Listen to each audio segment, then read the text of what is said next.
আমাদের গ্রামের পুকুরে অনেক মাছ। আজ জাল দেওয়ার দিন। ছেলে বলল, মা চল মাছ আনতে যাই। পুকুর পাড়ে গিয়ে দেখি জেলেরা জাল টানছে। অনেক মাছ উঠেছে। মৎস্য চাষী করিম চাচা মাছ ভাগ করে দিচ্ছে। আমার ছেলেকে দেখে বলল, কি মাছ লাগবে? ছেলে বলল, চাচা, আমার বুয়ের জন্য সবচেয়ে বড় রুই মাছটা দেন। উনি মাছ রান্না করতে খুব ভালোবাসেন। আমি অবাক হয়ে তাকালাম। করিম চাচা হেসে বলল, নতুন বুয়ের জন্য বড় মাছ দিতেই হয়, সবচেয়ে বড় মাছটা আমাদের দিল। ছেলে খুশি হয়ে মাছটা ধরল। বাড়ি ফেরার পথে বলল, মা, আজ তুই এই মাছ রান্না করবি। আমি তোমাকে ভালোবাসি, আমার স্ত্রী হয়ে সারা জীবন আমার জন্য রান্না কর। পুকুরের পানিতে সূর্যের আলো চিকচিক করছিল। এই গল্পটি সম্পূর্ণ শুনলে আপনাদের পানি অটোমেটিক বের হয়ে যাবে, সো যত দ্রুত সম্ভব হাতের কাছে টিস্যু নিয়ে বসে পড়ো।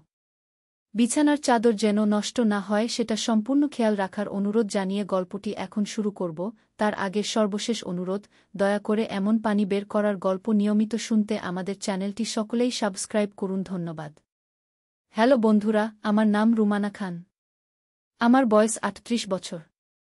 আমার স্বামীর নাম সাইফুল ইসলাম, বয়স ৪২ বছর। আমাদের ২ সন্তান, তানিয়া আর রাফি। তানিয়া ১৬ বছর বয়সী, কলেজে পড়ে। রাফি ১০ বছর বয়সী, স্কুলে যায়। আমার এই গল্পটা বলার আগে বলে রাখি, এমন কিছু ঘটনা ঘটেছিল যেটা আমার জীবনে কখনো ভাবিনি। সেই রাতে আমার স্বামী সাইফুল ইসলাম অফিস থেকে দেরি করে ফিরছিল। বাচ্চারা ঘুমিয়ে পড়েছিল। আমি একা ঘরে বসে টিভি দেখছিলাম। হঠাৎ করে দরজায় টোকা পড়ল। আমি ভাবলাম হয়তো সাইফুল ইসলাম ফিরেছে। কিন্তু দরজা খুলে দেখি একজন অপরিচিত লোক দাঁড়িয়ে আছে। লোকটির চেহারা খুবই ভয়ানক। সে আমার দিকে এমনভাবে তাকাচ্ছিল যেন আমাকে কিছু একটা বলতে চাচ্ছে। আপনি কি রুমানা খান? লোকটা জিজ্ঞেস করল।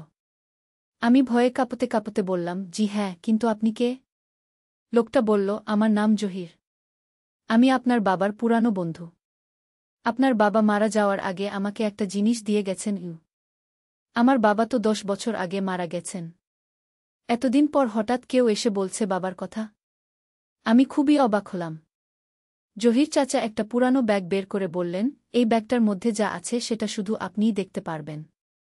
আপনার বাবা বলেছিলেন যে রুমানা খান বড় হয়ে যখন ৩৮ বছর বয়স হবে তখন এটা তাকে দিয়ে দিও। আমি ব্যাগটা নিলাম। ব্যাগটা খুবই ভারী। ভেতরে কি আছে কে জানে। জহির চাচা চলে যাওয়ার পর আমি ব্যাগটা খুলে দেখলাম। ভেতরে একটা পুরানো ডায়েরি, কিছু ছবি আর একটা চিঠি। চিঠিটা পড়ে আমার চোখ ছানাবড়া হয়ে গেল। বাবা লিখেছেন যে আমাদের বাড়ির নিচে একটা গুপ্ত ঘর আছে। সেই ঘরে অনেক মূল্যবান জিনিস লুকানো আছে। কিন্তু সেই ঘরে ঢোকার জন্য একটা বিশেষ চাবি লাগবে। চাবিটা আমাদের গ্রামের পুরানো মন্দিরে লুকানো আছে। আমি খুবই রোমাঞ্চিত হয়ে গেলাম। এমন গোপন জিনিসের কথা শুনে কার না ভাল লাগে। কিন্তু একা একা এই কাজ করতে পারব না। তাই পরদিন সকালে সাইফুল ইসলামকে সব কিছু খুলে বললাম। সাইফুল ইসলাম শুনে খুবই অবাক হল। বলল, সত্যি? তোমার বাবা এমন কিছু লুকিয়ে রেখেছেন? আমি বললাম, হ্যাঁ, চিঠিতে সব লেখা আছে। চল আমরা মন্দিরে গিয়ে চাবিটা খুঁজে আনি গি। সেদিনই বিকেলে আমরা পুরানো মন্দিরে গেলাম। মন্দিরটা অনেক পুরানো। কেউ সেখানে যায় না।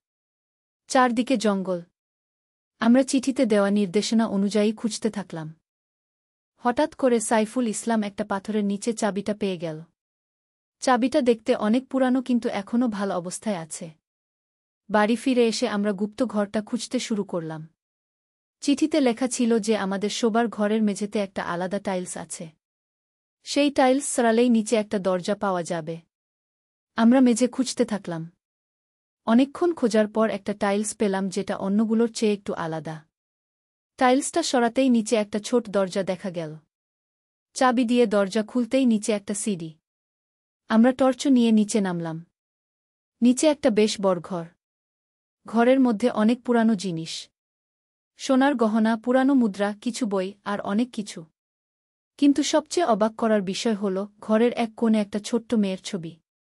ছবিটা দেখে আমার মনে হল এই মেয়েটাকে আমি কোথায় যেন দেখেছি। সাইফুল ইসলাম বলল, এই ছবিটা কার? আমি ছবিটার পিছনে তাকালাম।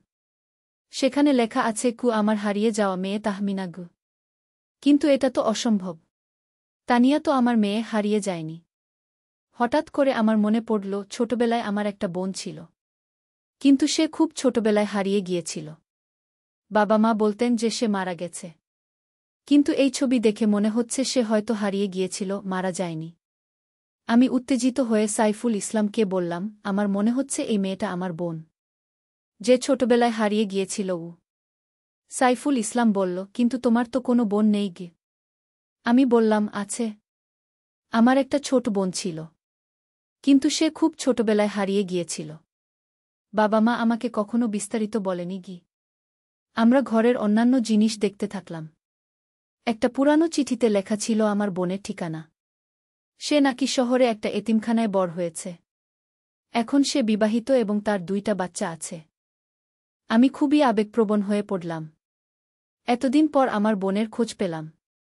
আমি সাথে সাথে সিদ্ধান্ত নিলাম যে আমি তাকে খুঁজে বের করব। পরদিনই আমরা শহরে গেলাম। ঠিকানা অনুযায়ী খোঁজ করতে করতে একটা বাড়িতে পৌঁছালাম। দরজায় টোকা দিলাম। একজন মহিলা দরজা খুললেন। তাকে দেখেই আমার বুক কাঁপতে শুরু করল। তার চেহারা অনেকটা আমার মতোই। আমি জিজ্ঞেস করলাম, আপনি কি তাহমিনা? মহিলা অবাক হয়ে বললেন, জি হ্যাঁ, আমি তাহমিনা। আপনারা কেউ? আমার চোখ দিয়ে পানি বের হয়ে গেল। আমি কাঁদতে কাঁদতে বললাম, আমি তোমার বড় বোন রুমানা খান। তুমি ছোটবেলায় হারিয়ে গিয়েছিলে গে। তাহমিনা শুনে হতবাক হয়ে গেল। সে বলল, কি? তুমি আমার বোন? কিন্তু আমি ভাবতাম আমার কোনো পরিবার নেই গে। আমরা দুজনেই কাঁদতে কাঁদতে জড়িয়ে ধরলাম। এতদিন পর আমার বোনকে পেলাম। সে আমাকে বলল যে সে সবসময় মনে করত তার একটা বোন আছে, কিন্তু এতিমখানার লোকেরা বলত যে তার কোনো পরিবার নেই। তাহমিনা আমাদের তার বাড়িতে নিয়ে গেল। তার স্বামী আর 2 বাচ্চার সাথে পরিচয় করিয়ে দিল। সবাই খুবই খুশি হল আমাদের দেখে। আমি তাহমিনাকে সব কথা খুলে বললাম। কিভাবে বাবার চিঠি পেয়েছি, কিভাবে গুপ্ত ঘরে তার ছবি পেয়েছি। তাহমিনা সব শুনে খুবই আবেগপ্রবণ হয়ে পড়ল। তাহমিনা বলল, আমি সবসময় স্বপ্ন দেখতাম যে আমার একটা পরিবার আছে। আমার একটা বড় বোন আছে যে আমাকে খুব ভালোবাসে। কিন্তু ভাবতাম এটা শুধু স্বপ্ন। আমরা সেদিন অনেক কথা বললাম। তাহমিনা আমাকে বলল যে সে কিভাবে এতিমখানায় বড় হয়েছে, কিভাবে পড়াশোনা করেছে, কিভাবে বিয়ে করেছে। তার জীবনের সব গল্প শুনলাম। কিন্তু এরপর যা ঘটল সেটা আমাদের সবার জন্যই খুব অবাক করার। তাহমিনা বলল, আচ্ছা আপা, আমার কিন্তু মনে হচ্ছে আমরা আগেও কোথায় দেখা হয়েছি। তুমি কি কখনো শহরের কেন্দ্রীয় হাসপাতালে গেছ? আমি বললাম, হ্যাঁ, 5 বছর আগে আমার অপারেশন হয়েছিল সেখানে। কেন? তাহমিনা অবাক হয়ে বলল, আমিও সেই সময় সেখানে কাজ করতাম নার্স হিসেবে। আমার মনে হচ্ছে তোমাকে দেখেছি। কিন্তু তখন জানতাম না তুমি আমার বোন গো। এটা শুনে আমার মাথা ঝিমঝিম করতে লাগল। এত বছর ধরে আমরা এত কাছে ছিলাম, কিন্তু জানতাম না যে আমরা বোন। সাইফুল ইসলাম বলল, এটা তো অনেক বড় কাকতালীয় ব্যাপার গু। তাহমিনা বলল, না, এটা কাকতাল নয়। এটা নিয়তি। আল্লাহ চেয়েছেন বলেই আমরা আবার মিলেছি গু। আমরা সেদিন রাত পর্যন্ত কথা বললাম। তাহমিনা আমাকে তার সব ছবি দেখাল, তার বাচ্চাদের সাথে পরিচয় করিয়ে দিল। তার স্বামীও খুব ভালো মানুষ। সে আমাদের খুব আপ্যায়ন করল। কিন্তু আসল রহস্য তখনও বাকি ছিল। তাহমিনা জিজ্ঞেস করল, আচ্ছা আপা, বাবা কেন আমাকে আলাদা করে দিয়েছিলেন? কি এমন হয়েছিল? আমি বললাম, আমিও জানি না। বাবা কখনো বিস্তারিত বলেননি। শুধু বলতেন তুমি ছোটবেলায় মারা গেছ গু। তাহমিনা বলল, আমার মনে আছে আমি ছোটবেলায় একদিন ঘর থেকে বের হয়ে গিয়েছিলাম। তারপর পথ হারিয়ে ফেলেছিলাম। কিন্তু বাড়ি ফেরার পথ খুঁজে পাইনি গি। হঠাৎ আমার মনে পড়ল, তাহমিনা যখন হারিয়ে গিয়েছিল তখন আমাদের এলাকায় খুব রাজনৈতিক অশান্তি চলছিল। হয়তো বাবা মা ভয় পেয়ে তাহমিনাকে খুঁজতে বের হতে পারেননি। অথবা হয়তো তারা ভেবেছিলেন তাহমিনা মারা গেছে। কিন্তু আসল সত্য জানতে হলে আমাদের গ্রামের বয়স্ক মানুষদের জিজ্ঞেস করতে হবে। পরদিন আমরা গ্রামে ফিরে গেলাম। তাহমিনাও আমাদের সাথে এল। গ্রামে গিয়ে আমরা করিম চাচার সাথে কথা বললাম। করিম চাচা আমাদের পরিবারের সব কিছু জানেন। তিনি তাহমিনাকে দেখেই চিনে ফেললেন। করিম চাচা বললেন, আরে এই তো তাহমিনা। তুমি তো বেঁচে আছো। আমরা ভাবতাম তুমি মারা গেছো গু। তাহমিনা জিজ্ঞেস করল, চাচা, আমার কি হয়েছিল? কেন আমাকে আলাদা করে দেওয়া হয়েছিল? করিম চাচা দীর্ঘশ্বাস ফেলে বললেন, সেই সময়ে খুব খারাপ অবস্থা ছিল। রাজনৈতিক দাঙ্গা চলছিল। তুমি একদিন ঘর থেকে বের হয়ে হারিয়ে গেছিলে। তোমার বাবা মা 3 দিন খুঁজেছেন, কিন্তু পাওয়া যায়নি গিয়ে।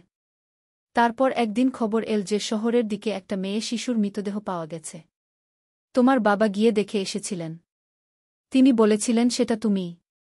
কিন্তু আসলে সেটা তুমি ছিলে না গি। তাহমিনা কাঁদতে শুরু করল।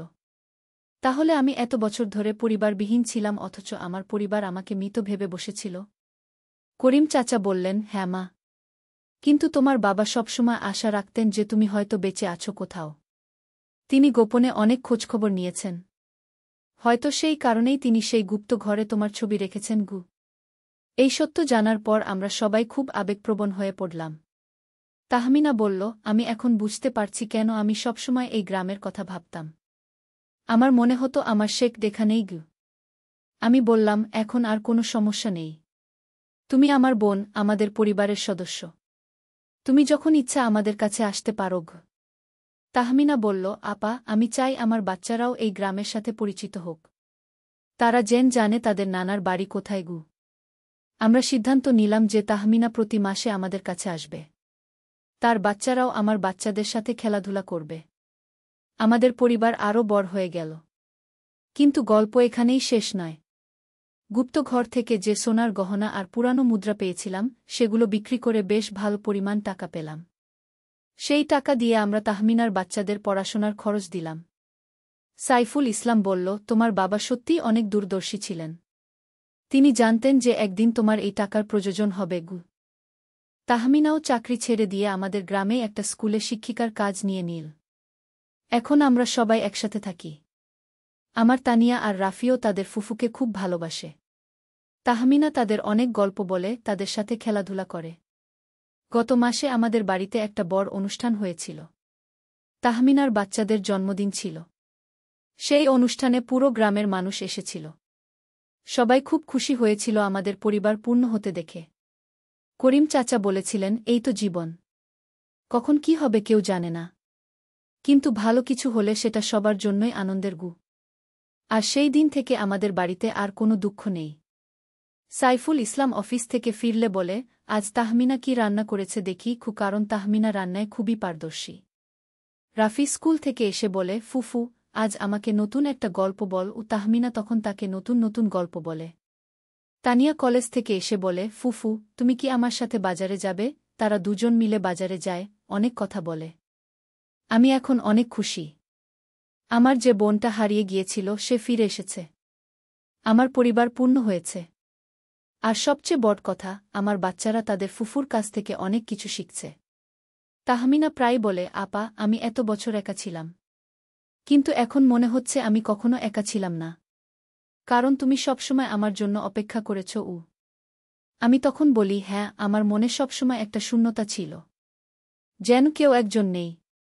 এখন বুঝতে পারছি সেটা তুমিই ছিলে গু। এভাবেই আমাদের পরিবারে আবার সুখ ফিরে এসেছে। বাবার সেই গুপ্ত ঘর আর চিঠির কারণেই আমরা আবার এক হতে পেরেছি। এখন আমরা সবাই মিলে খুব সুখে আছি। আর সেই পুকুরের মাছের গল্পটা, সেটা আমার মনে করিয়ে দেয় যে জীবনে অনেক সুখের মুহূর্ত আছে। সেদিন আমার ছেলে যখন বলেছিল, আমার বুয়ের জন্য সবচেয়ে বড় মাছটা দাও, তখন আমি বুঝতে পারিনি যে এই ছোট্ট ঘটনা আমাদের জীবনে এত বড় পরিবর্তন আনবে। কারণ সেই মাছ রান্না করতে গিয়েই আমি জহির চাচার সাথে দেখা হয়েছিল। তিনি আমার রান্নার গন্ধ পেয়ে আমাদের বাড়িতে এসেছিলেন। আর তারপরেই সব কিছু শুরু। এখন আমি বুঝতে পারি যে জীবনে কিছুই কাকতাল নয়। সব কিছুই একটা কারণে হয়। আমার বোন হারিয়ে গিয়েছিল যাতে সে নিজের পায়ে দাঁড়াতে পারে। আর আমি তাকে খুঁজে পেয়েছি যাতে আমাদের পরিবার আরও শক্তিশালী হয়। আজ রাতে আমি সাইফুল ইসলামকে বলবো, কাল আবার পুকুরে মাছ ধরতে যাব। কিন্তু এবার আমার বোনের জন্য সবচেয়ে বড় মাছটা আনব। সাইফুল ইসলাম হেসে বলবে, ঠিক আছে। তোমার বোনের জন্য সবচেয়ে বড় মাছটাই আনব। এই হল আমার গল্প।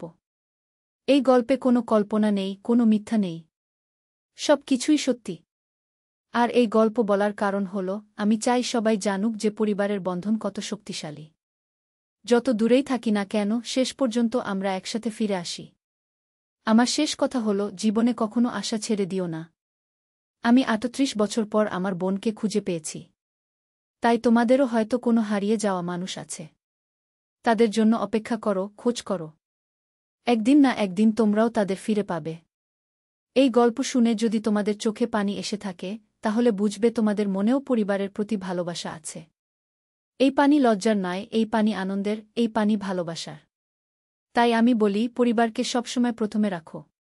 টাকা পয়সা, চাকরি বাকরি সব পরে। আগে পরিবার। গত সপ্তাহে তাহমিনার ছেলে আমাকে বলল, খালা, আমি বড় হয়ে তোমার মতো মানুষ হতে চাই। আমি তাকে বললাম, তুমি তোমার মার মতো হবে। সে খুব ভালো মানুষ গো। তাহমিনা শুনে বলল, আপা, তুমি আমাকে যে ভালোবাসা দিয়েছ সেটা আমি কোনোদিন ভুলতে পারব না। তুমি না থাকলে আমি আজও একা থাকতাম গে। আমি বললাম, আমরা বোন। বোনরা একে অপরের পাশে থাকে। এটাই স্বাভাবিক। কিন্তু আরও একটা বিষয় আছে যা আমি তোমাদের বলিনি। তাহমিনার সাথে আমার দেখা হওয়ার পর থেকে আমার জীবনে আরও অনেক ভালো পরিবর্তন এসেছে। প্রথমত, আমাদের পারিবারিক ব্যবসা আগের চেয়ে অনেক ভালো চলছে। তাহমিনা শিক্ষিত বলে সে আমাদের হিসাব নিকাশে সাহায্য করে। আর তার পরামর্শে আমরা নতুন কিছু ব্যবসার পরিকল্পনা করছি। দ্বিতীয়ত, আমার বাচ্চাদের পড়াশোনায় অনেক উন্নতি হয়েছে। তাহমিনা তাদের গৃহশিক্ষক হিসেবে কাজ করে। তানিয়ার পরীক্ষার ফলাফল অনেক ভালো হয়েছে। রাফিও আগের চেয়ে অনেক ভালো পড়ছে। তৃতীয়ত, আমাদের গ্রামের মানুষের সাথে সম্পর্ক আরও ভালো হয়েছে। তাহমিনা স্কুলে পড়ায় বলে গ্রামের অনেক বাচ্চার পড়াশোনার উন্নতি হয়েছে। তার জন্য সবাই আমাদের পরিবারকে অনেক সম্মান করে। চতুর্থত, আমার স্বাস্থ্য আগের চেয়ে ভালো। তাহমিনা নার্স ছিল বলে সে আমার যত্ন নেয়া। আমার যে কোনো অসুখ বিসুখ হলে সে তাৎক্ষণিক চিকিৎসা দেয়া। পঞ্চমত, আমাদের বাড়িতে এখন সবসময় আনন্দের পরিবেশ। তাহমিনা গান গাইতে পারে। সন্ধ্যায় আমরা সবাই মিলে গান শুনি, গল্প বলি। এমনকি সাইফুল ইসলামও বলে, তোমার বোন আসার পর থেকে আমাদের বাড়িতে স্বর্গের মতো পরিবেশ গো। আর করিম চাচা বলেন, রুমানা, তোমার বাবা উপর থেকে দেখে নিশ্চয়ই খুশি হচ্ছেন। তিনি চেয়েছিলেন তোমরা দুই বোন একসাথে থাকো গো। গত মাসে আমাদের বাড়িতে একটা অদ্ভুত ঘটনা ঘটেছিল। তাহমিনার বাচ্চারা খেলতে গিয়ে উঠানে একটা পুরানো কলস পেয়েছিল। কলসটা খুবই ভারী। আমরা ভাবলাম এটা হয়তো বাবার আমলের কোনো জিনিস। কলসটা ভেঙে দেখলাম ভেতরে আরও কিছু স্বর্ণমুদ্রা আর একটা চিঠি। চিঠিতে লেখা ছিল, যদি আমার দুই মেয়ে কখনো একসাথে হয়, তাহলে তারা এই টাকা দিয়ে একটা স্কুল তৈরি করবে গু। আমরা সিদ্ধান্ত নিলাম বাবার ইচ্ছা অনুযায়ী একটা স্কুল তৈরি করব। স্কুলটার নাম দিয়েছি শহীদ আব্দুর রহিম স্মৃতি বিদ্যালয় গু, আমাদের বাবার নামে। স্কুলটা তৈরি করতে আরও 6 মাস লাগবে। তাহমিনা সেখানে প্রধান শিক্ষক হিসেবে কাজ করবে। আমিও স্কুল পরিচালনা সাহায্য করব। এই স্কুলে গ্রামের গরিব বাচ্চারা বিনামূল্যে পড়াশোনা করতে পারবে। এটা আমাদের বাবার স্বপ্ন ছিল। তিনি সবসময় বলতেন, শিক্ষাই জাতির মেরুদণ্ড। আমি জানি বাবা উপর থেকে আমাদের দেখছেন এবং খুশি হচ্ছেন যে আমরা তার স্বপ্ন পূরণ করছি। তাহমিনার বড় ছেলে সাব্বির বলল, খালা, আমি বড় হয়ে এই স্কুলেই পড়াবো। আমি বললাম, তুমি যদি ভালো পড়াশোনা করো তাহলে অবশ্যই পারবে গু। আর তাহমিনার ছোট মেয়ে সুমাইজা বলল, আমি বড় হয়ে খালার মতো হব। তাহমিনা বলল, তুমি তোমার খালার চেয়েও ভালো হজো গু। এই গল্পটি এখানেই শেষ। আমি রুমানা খান, আমার বোন তাহমিনা, আমাদের সবার পক্ষ থেকে সবাইকে ধন্যবাদ। আশা করি এই গল্প তোমাদের ভাল লেগেছে। আর হ্যাঁ, প্রতিদিন এমন সত্যি গল্প শুনতে আমাদের চ্যানেল সাবস্ক্রাইব করতে ভুলো না। আমরা প্রতিদিন নতুন নতুন সত্যি গল্প নিয়ে আসি। ধন্যবাদ সবাইকে। বিশেষ দ্রষ্টব্য, এই গল্পে যে পানি বের হওয়ার কথা বলা হয়েছিল সেটা হল আনন্দের অশ্রু। পরিবারের ভালোবাসার গল্প শুনে যে পানি চোখে আসে সেটাই এই গল্পের আসল উদ্দেশ্য ছিল। আশা করি সবাই বুঝতে পেরেছেন।